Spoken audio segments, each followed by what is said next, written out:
pamamasada ng pampublikong tricycle ang isa sa mga pangunahing hanap buhay sa bayan ng Daet. At ito na marahil ang pangunahing transportasyong ginagamit ng mga tao sa bayang ito.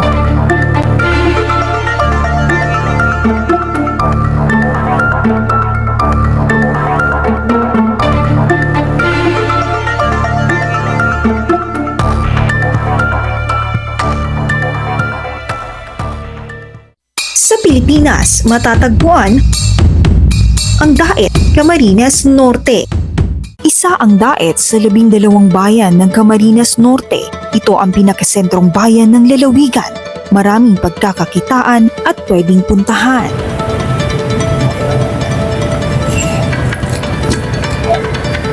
Maraming interesanteng lugar at establishmento sa bayan ng Daet, kung kaya't maraming dumarayo at bumibisita dito.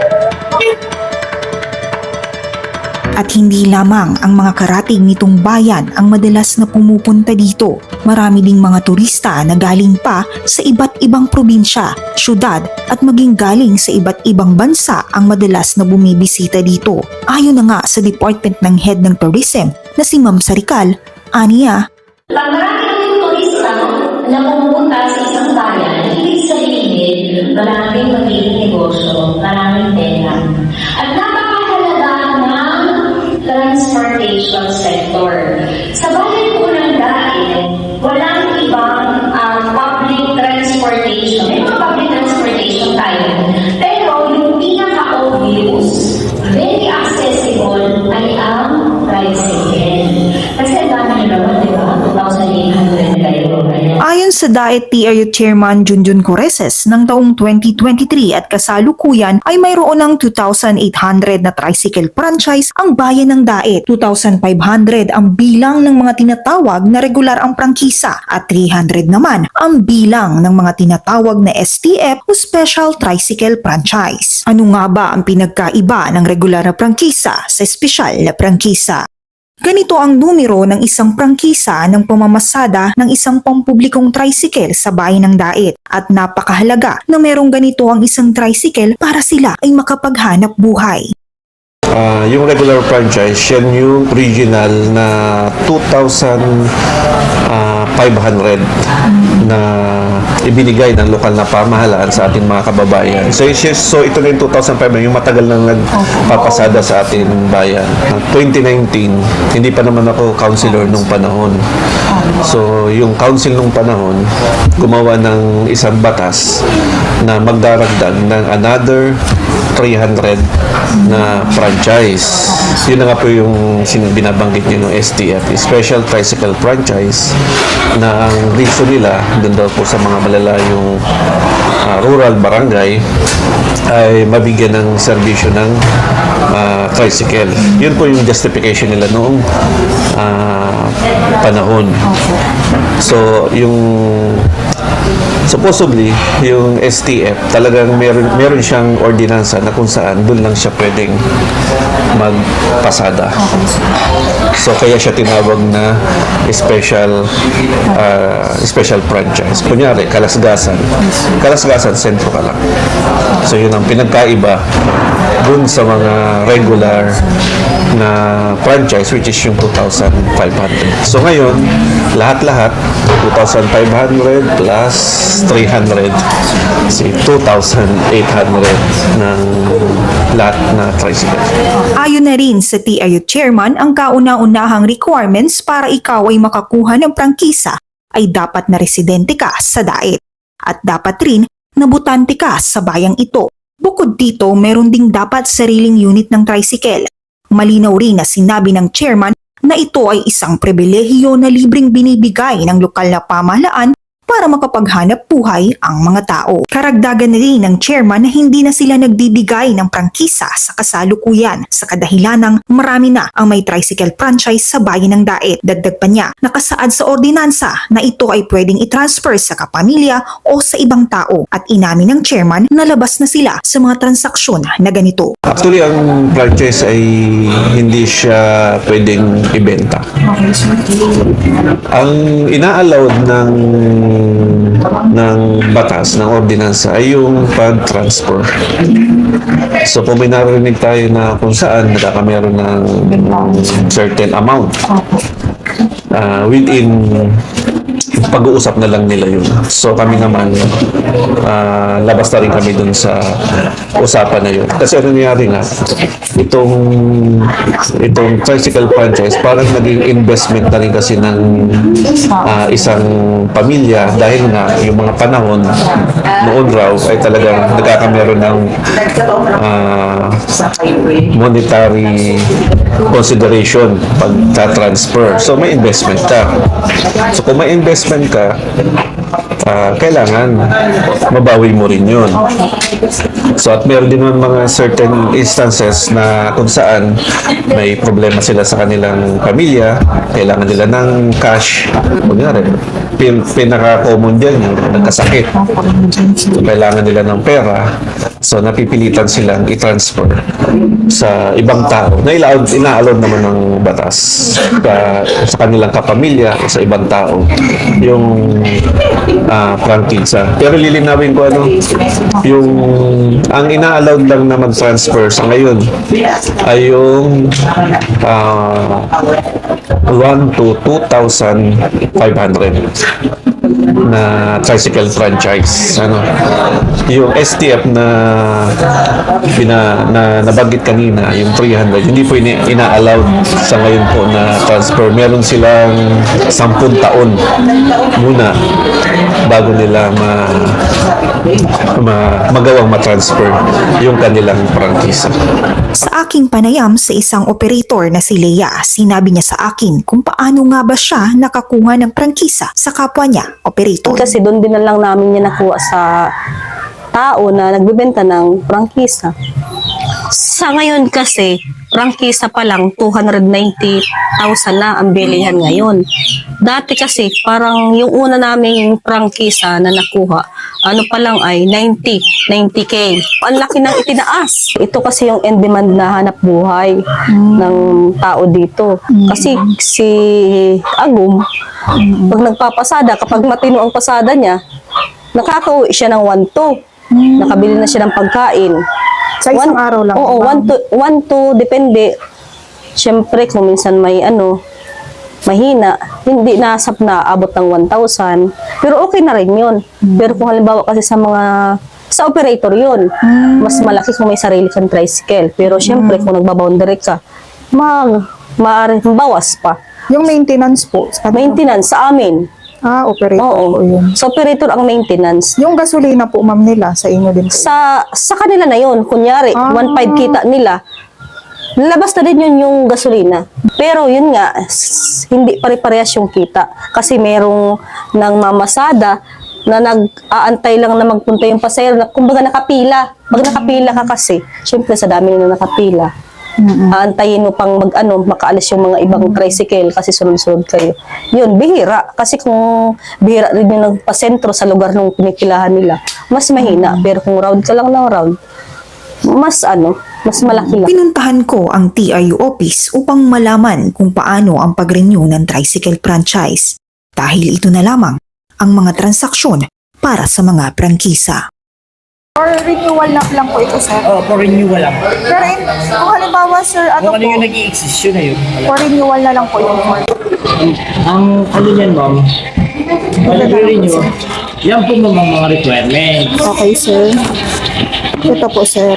Yan. Lahat yan. Lahat yan. Puro Xerox copy lang naman yan. Ang pinaka-ano lang naman namin yan na original, yung mayor's permit, yung last na nirelease namin last year. And then, after that, pag na-comply na nila yan, pati itong application, magpapa-inspection na sila sa PSNU or sa mga enforcer.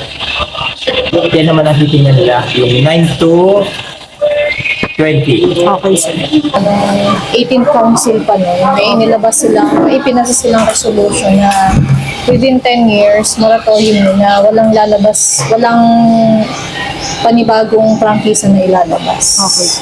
So Kasi for diba, renewal na lang po ito, ma'am. Oo, mga renewal na lang. Although merong mga transfer, may mga requirements din naman. Yun na lang Tapos dumadaan din naman sa TRU po. Okay. Ma'am, pwede ko pong malaman, ma'am, yung mga babayaran po kapag magre-renew. Yung mga kailangan ang pong bayaran. binabayaran lang naman po pag nagre-renew, yung sa revenue code po kasi natin, doon naman naka-indicate yung mga fees, katulad sa amin.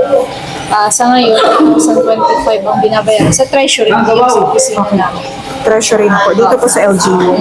Tapos yung other na expenses na binabayaran nila ay yung sa notaryo. Ang pag-notaryo naman yung ganito kasi, yung MPOP kasi nila. Opo. Yung ganito. Yung notaryo kasi yan. Doon na sa Vice Mayor's Office. Okay po. May nakatie up na silang notarial office. Okay. Kailangan na rin na sa pag-renew ng prangkisa ng isang operator ng tricycle ay naka-attend ng seminar. Isa ito sa pinakamahalagang paalala ng TIU bago makapag-renew. Ang Annual Capacity Enhancement Seminar for Tricycle Operators and Drivers Association o ang samahan ng mga TODA ay ginaganap madalas sa isang taon para sa mga ilang paalala. Ang seminar ay pinangunahan ng kapulisan. May mensahe rin ang TRU Chairman na si Konsehal Junjun Coreses at Vice Mayor Attorney Godfrey Parale na nagmungkahi ng mga proyekto para sa bayan ng Daig. Ay solusyon kung paano dumami magalaman, kung paano dumami mapupuntahan. Kinunan ko ng pahayag ang PITODA President na si Emilio Abansenya o mas kilala bilang Palo upang alamin ang boses ng mga TODA. Siya rin ang presidente ng Katoda o ang kapisanan ng mga TODA sa Daet. Ito ang bagong nirecognize na organisasyon sa sangguniang bayan upang makarating sa lokal na pamahalaan ang kinakaharap ng mga TODA at siya rin ay may karapatan na magbigay ng mga panukala. Ang unang kinakaharap na problema ng mga TODA, yung mga conflict, unang-una, conflict ng mga rota sa bawat TODA. Pagsusulpot ng iba't ibang mga TODA, noon, yun ang problema. Pero sa ngayon, dahil yun ay na-experience namin, nagkaroon kami ng preventive measure doon. So yung ginawang ordinansa ni late Marlon Bandilaria, gumawa siya ng ordinansa para palakasin yung mga TODA. So kaya nabuo yung Katoda. Under doon ng preventive mission yun, yung before magkaroon ng mga bagong TODA, dadaan muna sa Katoda. Magkakaroon kami ng endorsement para malaman namin kung legit yung mga TODAng itatayo ngayon. So last day, nagkaroon ng session sa Sangguniang Bayan, may 3 TODA tayong ni-recognize. At ang requirement ng pagtatayo ng bagong TODA, kailangan registered under SEC or DOLE. Siyempre, dapat may members and officers, pinapayagan sila ng may-ari ng terminal na kanilang gagamitin. Ngayon, kapag nakita namin na yung bagong TODA na itinayo or binuo ay hindi conflict sa ruta ng kasalukuyang TODA, inaproba namin. Nag-endorse kami na walang conflict. Kasi kung conflict yun, hindi na namin sila endorse. Mag-spark, magkakaroon ng away. Kasi yung ruta ng bawat isa maapektuhan. Pero ako, hindi ako pabor sa STF. Ito matagal na namin nung nagkaroon ng public hearing, in-object namin yan na kaysa magdagdag ng 300 na prangkisa, ay sinabi namin na yung 500 na coding, siya na lang ang parutahin doon sa mga sinasabing kinukulang ng tricycle. Nagtataka kami dahil sa kabila ng objection namin, natuloy na nabuo yung 300 na special franchise. Pangalawa, take note. Pangalawa, kung naaprubahan naman yung 300 na yon, dapat dinaan nila, sinabi kasi nila doon na livelihood. Kasi may pangkabuhayan ng mga poorest of the poor. Kasi livelihood kasi nakalagay doon sa isa sa requirement. Tapos, yung mag-a-avail nun, yung required na mag-avail or qualified, dapat indigent or poorest of the poor. Yung mga talagang nasa laylayan. Mga mahihirap nating mga kababayan na naghahanap ng pagkakabuhayan. Ang nangyari, sa pagkakaalam namin, isa pa doon, yung dapat irarapol yun. Lahat yun hindi nasunod. kung i-inventory natin ang special franchise ng mga nagmamayari, mga mayayaman, yung mga kaya sa buhay. Kaya nalulungkot kami. Hindi nasunod yung mga requirement na pagbibigyan ng special franchise. Kaya doon kami nag-object na bakit ganun. Tapos, nabalitaan namin na nagkaroon ng mga bentahan. So, yun naman bentahan, allegedly, kailangan nating i-prove na nagkaroon ng bentahan. Kaya nga, nagtataka naman tayo kasi yung requirement nga, yung qualification ng dapat tatanggap ng special franchise na yun, dapat yung mga mahihirap na kababayan natin. Sino ba yung may-ari ng mga special franchise? Doon natin malalaman. Kaya kami, nag-object talaga kami dyan. Hindi kami pabor. Paano nga ba nirarapol ang mga prangkisa sa Sangguniang Bayan? Kailangan ba na nakikita ito ng publiko at sino-sino naman ang dapat na magparapol nito? Mga nakaraang council, year 2010 to 2015, kung saan naka-witness ako ng pagpaparapol. Actually, ako ang isa sa nagsulong na dapat magkameron po ng rapol. Noong panahon kasi may napoporpit na mga tricycle franchise. So, ang mga ini-invite namin sa rapol, DILG, tapos yung mga sector ng tricycle, yung mga organization, at yung mga ibang mga opisyales para ma-witness nila yung pagpaparapol. Para, yun nga, sabi natin, walang masabi at walang mga walang duda, mga issue na hindi maganda. Hinanap ko ang ilang toda sa dait at sinubukan kong alamin ang kanilang mga saloobin patungkol sa usapin ng bentahan ng prangkisa at sa pagdagdag ng STF o Special Tricycle Franchise. Kasi yung pagtatas na yan kasi, gawa yan ng mga nag-ahinti. Kung walang nag-ahinti Yun po ang dahilan sa'yo. Kaso, ang problema niyan kasi, pinapayagan din kasi ng munisipyo. Dapat, alam nila na ang franchise ay hiram lang. Hindi nila pinapayagan na magpinta. Dapat hindi nila pinapayagan yun. Kung kanino na gina-award, yun lang yun. Kung gusto nilang, ayaw nilang mamasada, ibalik nila sa munisipyo. Pawiin nila.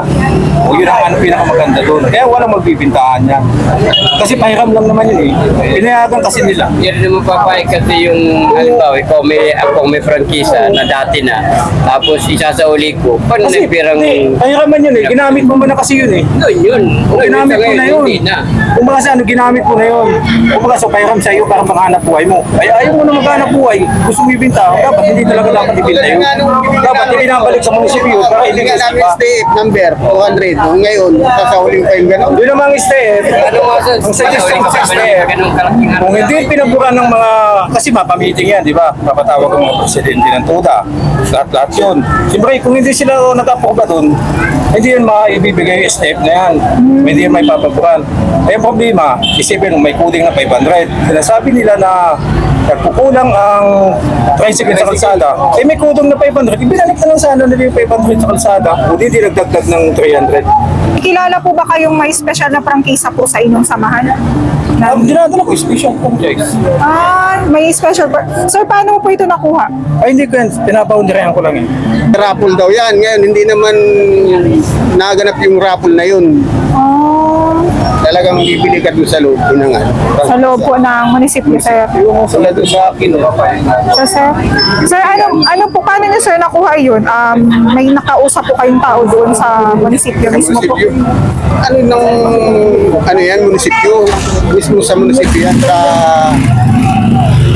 pinanggalingan ng number sa munisipyo. Dito sabihin, hindi naman kasi kukuha sa mga at special price yan ay prangkisa yan ng special. Ngayon, siyempre, kung gusto mo magkaroon ng prangkisa, bibili ka sa kanila. Okay, sir. Magkano nyo naman ito, sir, nabili? May 150, may 170, ganyan. May resibo po kayo nito, sir? Ayun, naroon sa munisipyo. Ay, sa munisipyo po ito Munisipyo na yun, nire-resibo. palaging munisipyo na yun. Meron yan, palagi kang mapirman sa munisipyo. Kumonsulta ako sa Office of the Secretary ng Sangguniang Bayan para alamin ang ordinansa patungkol sa STF. Ang Municipal Ordinance No. 374/2020 ay ang binagong ordinansa na may numero na 361/2019 para sa mga implementasyon ng mga batas patungkol sa STF. Sa ilalim ng ordinansang ito, Ang layunin ng STF sa bayan ng Daet ay para madagdagan pa ang mga namamasadang tricycle sa publiko upang matugunan ang pangangailangan ng mga pasahero. Nakasaad sa ordinansa na dahil na rin sa mga dumaraming subdibisyon, mga estudyante na commuters, establishmento at paghahanda ng pagbukas ng SM noong panahon ng pandemic taong 2020. Nakasaad sa Article 2 Section 5 na makikilala ang STF na may numerong nagsisimula sa 2501 at puti ang kulay ng code nito. Sa Article 3 Section 30 naman nakasaad ang mga rules and regulation on road use and conduct na dapat tandaan ng tricycle driver na ang mga operasyon ng STF ay mahigpit na pinahihintulutan sa kahabaan ng municipal road na may limitadong ruta lamang. Para naman sa penalties and violations na nasa ilalim ng Article 6 Section 19 na ang mga lalabag dito ay magbabayad ng 2,500 pesos, humaaring ang pagbawi ng prangkisa sa operator. Sinamahan ko si Ben, hindi niya tunay na pangalan. Sa kanyang pamamasada, kwento niya sa akin ang kanyang saloobin bilang driver sa bayan ng Daet. Natatakot yung ibang bumili nga niyang mga bagong prangkisa. Ang franchise daw niyan sa mga barangay lang daw ba, franchise sa sentro. Para barangay magasin na dapat. Minsan nasa sentro din baga mga nag-aaral, no? Tapos nagdagdag ang munisipyo pa din. Pandemic. Nainasabi nila na kulang daw ang tricycle. Paano makulang? Iba naman pasada at pandemic. Ano sabing kulang ang tricycle nun? Wala pa mga pasada ng pandemic. Kung sila magdagdag niyan. Dapat sila, kung barangay lang, barangay sentro lang sila. Halos mas masigasig pangalan sa aming mamasada. Di namin maintindihan nga ng araw nila ng coding. Dahil alalangkaw ang coding, yaraon. Kaya ngunyan, grabe ng traffic bagay sa sentro. Dahil yung mga sa may tulay na yan hinadangan ng mga papuntang ilawin pagaling ng sentro. Hindi ka na makakaliwa pero basta. Kaya maikot ka pa. Imbis na napadali ka, maikot ka pa. Makakonsumo ka naman ng gasolina, kamahal-mahal ng gasolina. Magbinta man ako ng araw kay mga 1-2. Magasolina ko ng mga 350 hanggang 400 gasolina ko. Magkumabound ako. Matatagal ako ngayon, mga 500 plus lang. Hindi na nga ako nag-around sa sentro, pila-pila lang ako. Grabe ng tricycle sa loob. Pila ka man sa palengke.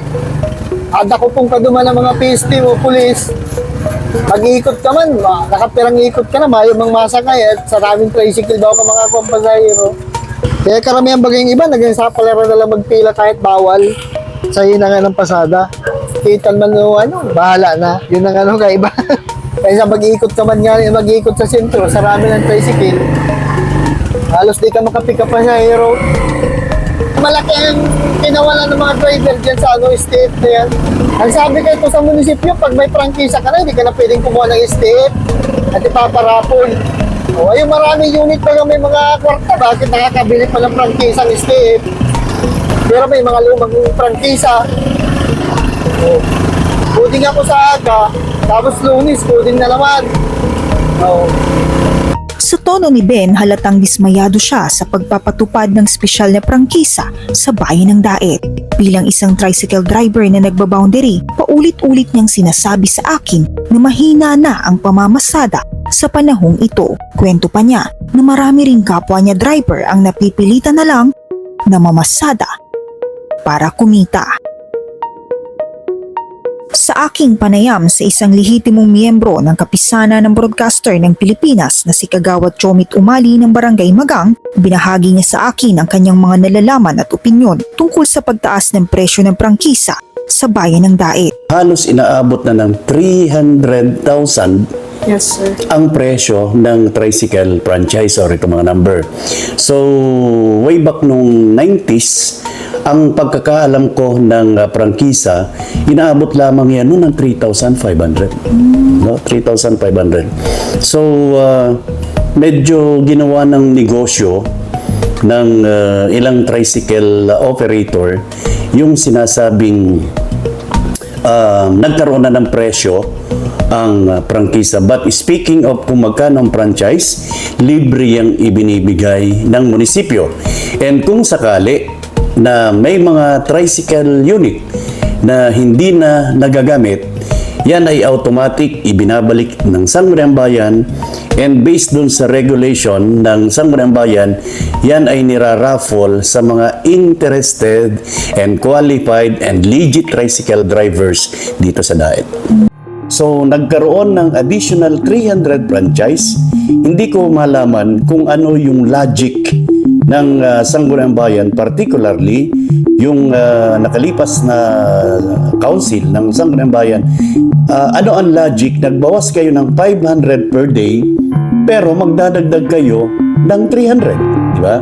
So, kaya nagkaroon ng ganong practice ang Sangguniang Bayan because of the overpopulation na yung mga tricycle sa ating lansangan, di ba?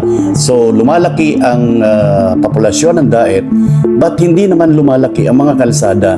So kung kinakailangan natin magkaroon ng pagresolba or matulungan natin ang gobyerno para hindi tayo umabot sa medyo masyadong masikip na ang daloy ng trapiko ng Daet, kinakailangan magbawas ng 500. So hindi ko malaman kung saan sila kumuha ng validong rason or valid reason na kinakailangan nilang magdagdag ng 300. Siguro masaktan na yun, dapat masaktan na yung another additional 300 units ginawang hanap buhay nung mga nakalipas na administrasyon.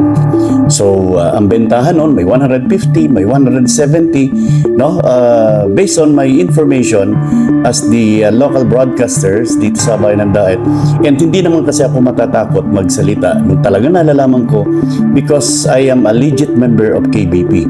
No? Ako po ay member ng kapisanan ng mga broadcaster ng Pilipinas. So, lahat ng binibitiwan po namin based on black and white. May mga papel po yan, may mga ebidensya, and may mga nakakausap kaming tao regarding the additional franchise dito sa bayan ng Daet. Walang malinaw na paliwanag kung bakit mahal ang prangkisa sa bayan ng Daet at wala ring katiyakan kung sa mga may hirap nga napunta ang espesyal na prangkisa.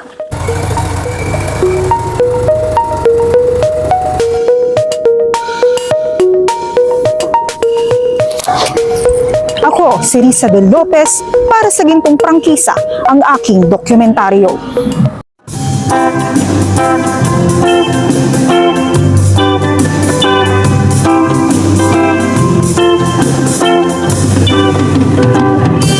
Sa